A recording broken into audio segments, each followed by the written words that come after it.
berani banget sih bikin film kayak gini. Kalau saya bikin film ini karena saya takut. Justru ininya awal berangkatnya itu karena ketakutan justru gitu.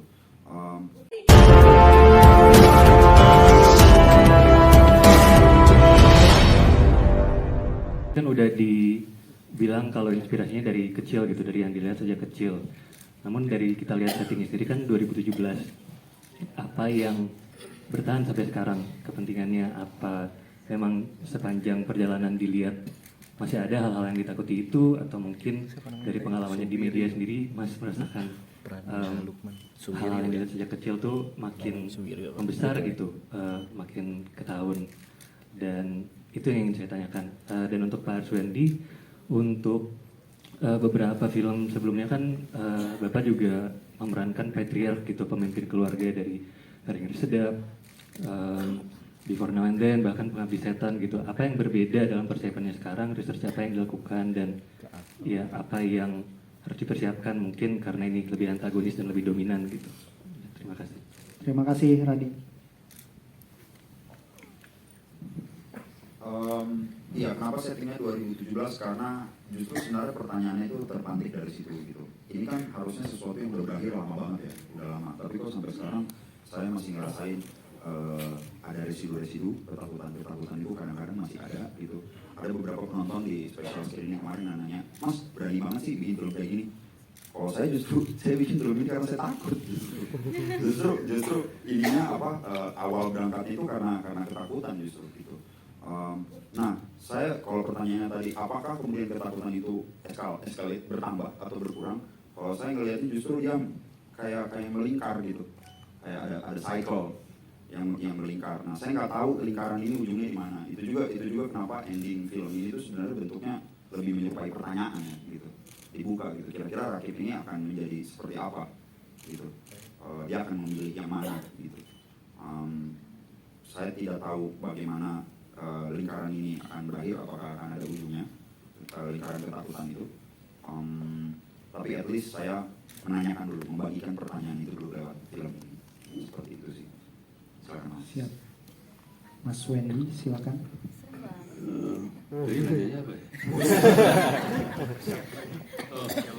Apa yang beda? Yang membedakan ya pertama ya karakternya pasti berbeda ya. Tapi untuk autobiografi sendiri, persiapan saya sebetulnya cukup banyak ya, berinteraksi dengan director, dengan Makbul penulis ya, terus juga dengan Rakib, dengan Kevin ya. Kita semacam mendapat keberuntungan lah di balik pandemi ini, karena kita banyak waktu ya, 2 tahun kita berproses ya, reading ini segala macam. Dan saya menemukan karakter ini juga bukan tidak berubah-ubah ya. Saya selalu setiap mendapatkan inspirasi lain, itu juga karena dari feedback dari sutradara dan lawan main. Kebetulan kita bertiga di Intens waktu itu ya.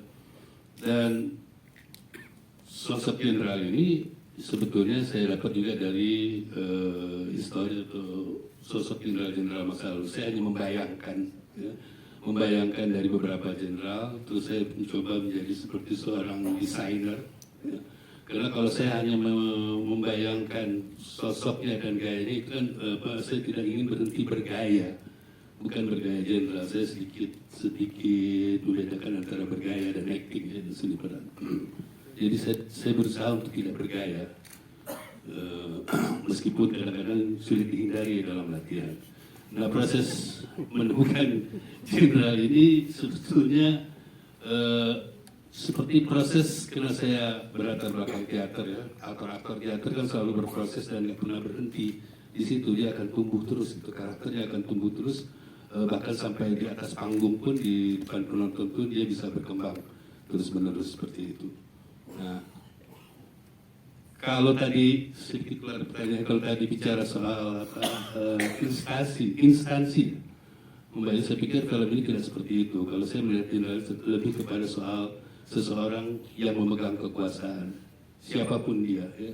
Apakah Pak RT, Pak RW, segala macam. Jadi kalau saya lebih menekankan kepada bahayanya kekuasaan kalau dipegang atau digenggam oleh orang-orang yang tidak kompeten dan tidak punya spiritual atau moral yang baik seperti itu. Kira-kira seperti itu aja.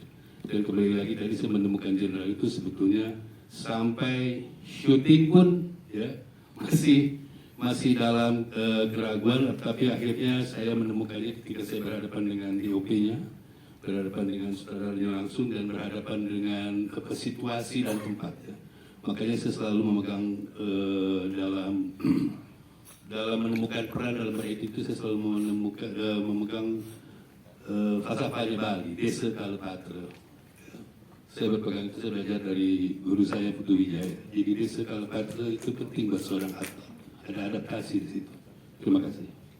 Terima kasih Bang Wendy, keren banget persiapannya dan gak heran menang Best Actor di Marrakesh International Film Festival ya.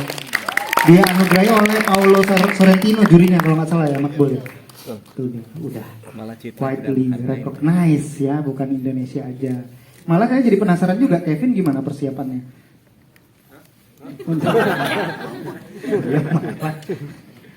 Harus ganti. Mas Wendy Mungkin bisa share juga yang Mas membuahkan Wendy. nominasi FFI harus ya, ganti garis. film ini. Sama semua terus karena punya waktu kami bikin film ini dikasih waktu yang cukup banyak. Untuk saya sendiri sama Om Mas Wendy bisa 2 tahun kurang lebih. Makbul nulisnya udah dari 2017 ya. Jadi saya selalu bilang semuanya tentang waktu doang. Soal about time. Melakukan persiapan-persiapan yang sepertinya nggak ada yang spesial, yang mungkin aktor lain lakukan juga.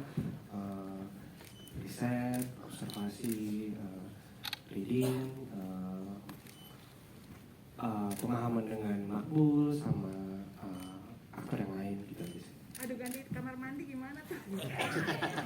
Ya.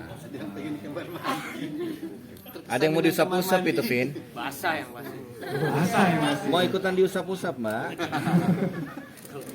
Takut nggak tahu itu buat saya masih ingat sampai sekarang rasanya persis sama yang dirasain Rakib, takutnya ya kayak gitu. Itu juga saya takut juga waktu itu dimandiin sama Om Wendy.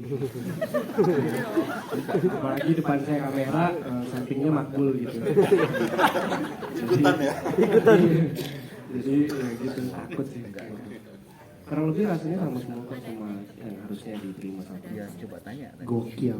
Karena pertanyaan itu Gak heran nominasi FFI. Tepuk tangannya dulu buat Kevin. Aktor pilihan Tempo juga.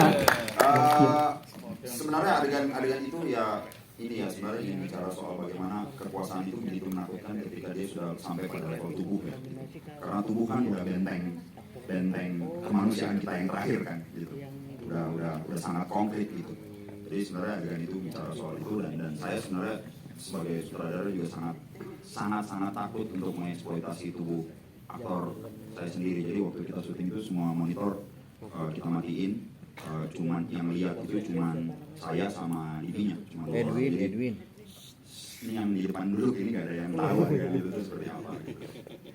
Kayaknya baru nonton pas film udah jadi yang lihat cuma saya, Divi sama editor gitu. Sama Om Wendy tapi angle-nya beda deh. Gua punya pertanyaan terakhir karena ternyata kita udah harus usai. Terima kasih teman-teman semuanya. Tapi saya punya pertanyaan terakhir buat Makbul. Sebenarnya makna autobiografi itu apa sih buat lo? Dan kenapa sih judulnya, mungkin banyak yang belum tahu kenapa sih judulnya autobiografi? Di judulnya autobiografi karena saya sebenarnya tertarik mengeksplor hubungan Rakib dan Purna ini ya, yang seperti semacam bercermin gitu satu sama lain gitu. Ada generasi terdahulu yang berusaha menulis autobiografinya, berusaha mewariskan sesuatu gitu yang dia yakini kepada generasi muda. Sementara generasi muda ini juga banyak belajar dari generasi terdahulunya ini sampai dia sadar suatu hari bahwa oh ternyata tidak semua pelajaran itu harus diterima mentah-mentah gitu. Jadi hubungan yang seperti bercermin ini, yang mirroring ini sebenarnya secara alegoris, secara metaforis menyerupai bagaimana sebuah biografi atau biografi ditulis gitu. Orang bercermin dengan apa yang dia tulis. Nah itu kenapa sebenarnya judulnya autobiografi. Oke.